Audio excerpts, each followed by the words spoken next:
Bismillahirrahmanirrahim. Assalamualaikum warahmatullahi wabarakatuh.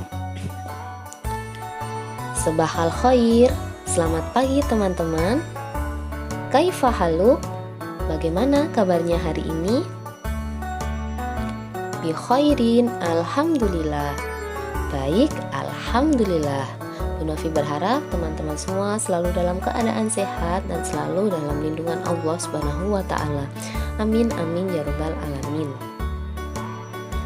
Hari ini kita akan belajar bahasa Arab.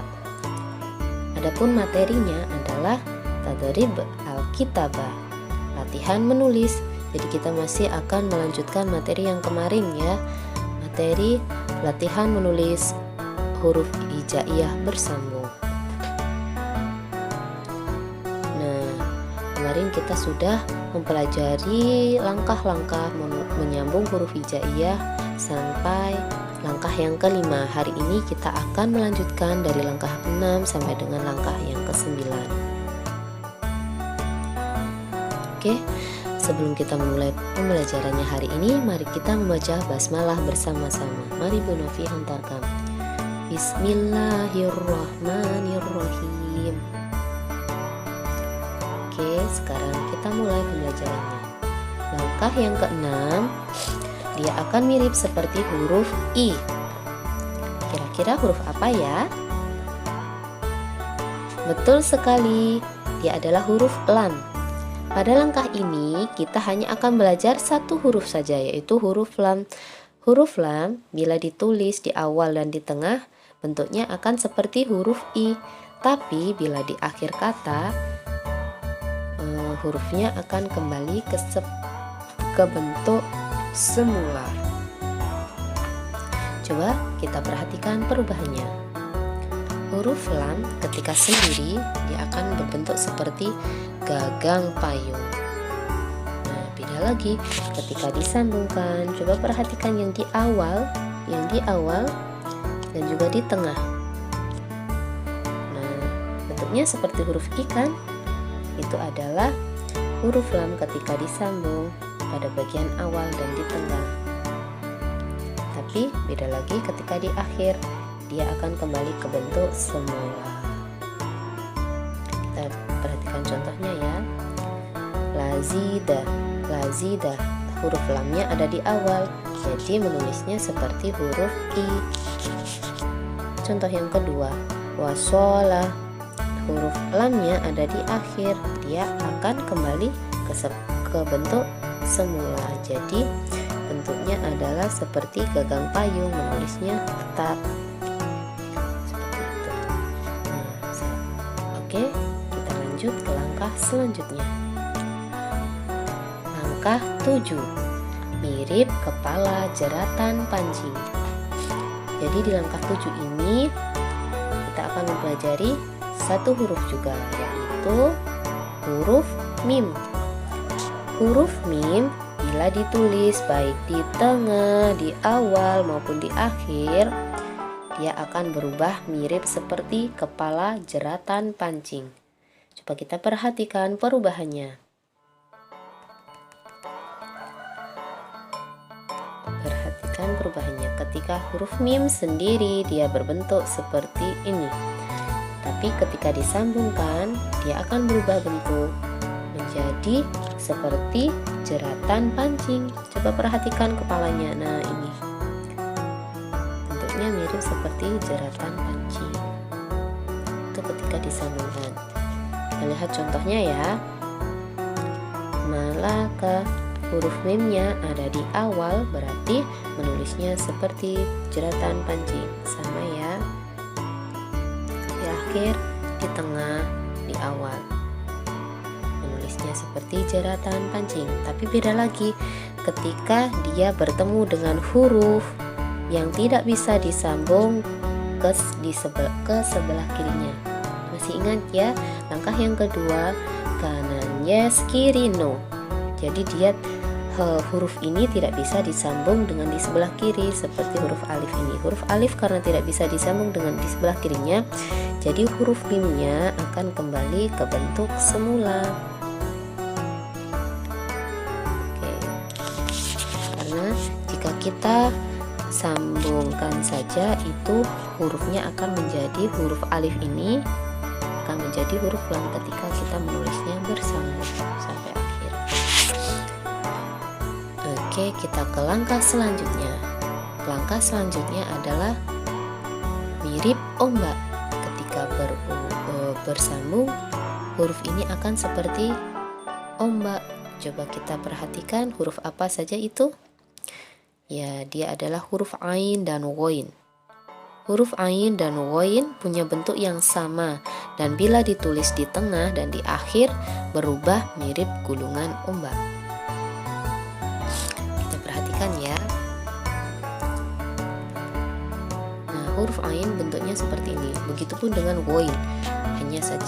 Hanya berbeda ketika ghain ada titiknya, ain tidak ada. Nah, huruf ain dan ghain ketika sendiri bentuknya akan seperti ini. Tapi beda lagi ketika ditulis secara bersambung. Ketika ditulis bersambung, huruf ain yang di awal akan bentuknya seperti ini. Jadi hanya diambil kepalanya saja. Tapi ketika di tengah, dia akan seperti gulungan ombak. Nah, di tengah dan di akhir. Bedanya ketika di akhir dia ada badannya saja. Seperti ini, ghain pun sama, huruf ghain pun sama. Ketika di akhir dia akan ada badannya, tapi ketika kepalanya masih sama seperti gulungan ombak. Kita perhatikan contohnya. Ma'aka, ainnya ada di tengah, dia akan berubah seperti ini, seperti gulungan ombak. Balaugo, ghainnya ada di akhir, dia diambil kepalanya saja, terus dikasih badan, kepalanya seperti gulungan ombak, hanya ditambahi badan. Kalau di awal kita akan mengambil kepalanya saja seperti ini. Oke, kita ke langkah selanjutnya. Langkah yang ke-9 dan langkah terakhir bentuknya tetap. Kira-kira huruf apa saja ya yang bentuknya tetap ketika disambung baik di awal, di tengah maupun di akhir? Betul sekali, huruf itu adalah huruf to dan do. Huruf to dan do dimanapun tepatnya, kedua huruf ini tidak mengalami perubahan ketika bersambung dengan huruf lain. Kita perhatikan perubahannya. Huruf to ketika sendiri dia akan bentuknya seperti ini. Tapi ketika bersambung bentuknya betul sekali, dia akan tetap tidak ada perubahan bentuk. Jadi maupun ditulis di awal, di tengah, dan di akhir, dia tidak akan berubah bentuknya, akan sama seperti huruf aslinya. Begitupun dengan to. Oke, kita perhatikan contohnya. Nah, contoh ta'ama, huruf to-nya ada di awal. Adakah perubahan bentuknya di sini? Tidak ada kan? Nah, itu yang dinamakan dengan tidak berubah bentuk. Bentuknya tetap. Begitupun ditulis di akhir, dia bentuknya akan sama. Di tengah pun akan sama. Tidak berubah bentuk, bentuknya tetap. Nah, sudah semua. Itu adalah langkah-langkah menulis huruf hijaiyah secara bersambung. Kita sudah mempelajari 9 langkah dari pekan kemarin. Oke, coba kita ulas lagi ya. Langkah yang pertama, kita kenali kepalanya. Nah, huruf itu ada huruf jim, ha, kha, sin, shin, shod, dhad, dan fa, qaf. Ketika disambungkan, kita hanya mengambil kepalanya saja. Nah, langkah yang kedua, kanan oke, kiri no. Maksudnya adalah huruf-huruf yang hanya mau disambung dengan huruf lain yang ada di sebelah kanannya dan tidak mau bersambung dengan huruf yang ada di sebelah kirinya. Nah, huruf-huruf itu ada alif, ta, dal, ro, zain, dan wawu. Dan langkah yang ketiga, pindah titik ganti nama. Nah, huruf-huruf itu memiliki bentuk yang sama, hanya yang membedakan adalah letak dan jumlah titiknya saja. Huruf itu adalah ba, ta, sa, nun, dan ya. Langkah keempat, beda tempat, beda bentuk. Huruf itu adalah huruf H. Huruf H di awal kata akan berbeda dengan di tengah kata dan akan berbeda juga dengan di akhir kata. Langkah yang kelima, jadi mirip huruf S. Huruf itu adalah huruf kaf. Huruf kaf bila ditulis di awal dan di tengah akan berubah mirip huruf S, dan bila di akhir dia akan kembali ke bentuk semula. Langkah yang keenam, dia akan menjadi mirip huruf I. Huruf itu adalah huruf, betul sekali, huruf lam. Ketika ditulis di awal dan di tengah dia akan seperti huruf I, tapi ketika ditulis di akhir dia akan kembali ke bentuk semula, seperti gagang payung. Langkah yang ketujuh, dia akan mirip kepala jeratan pancing. Huruf itu adalah huruf mim. Huruf mim bila ditulis baik di awal, di tengah maupun di akhir akan berubah mirip seperti kepala jeratan pancing. Nah, tapi ada catatannya ya, ketika ada huruf tengah yang tidak bisa disambung dengan huruf yang di sebelah kirinya, huruf mim akan kembali ke bentuk semulanya. Langkah yang ke-8 akan seperti mirip ombak. Nah, huruf itu adalah huruf ain dan wain. Dan langkah yang terakhir, bentuknya tetap tidak ada perubahan. Huruf itu adalah huruf to dan do. Dimanapun tempatnya, kedua huruf ini tidak akan mengalami perubahan. Baik di akhir, di tengah, dan di awal, dia akan seperti bentuk awalnya.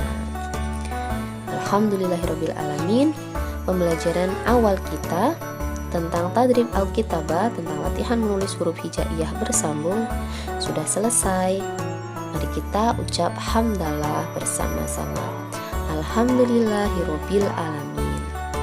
Nah, Anda semuanya tetap jaga kesehatan ya di rumah, dan ibadahnya juga selalu dilaksanakan dan tetap semangat meskipun belajar di rumah.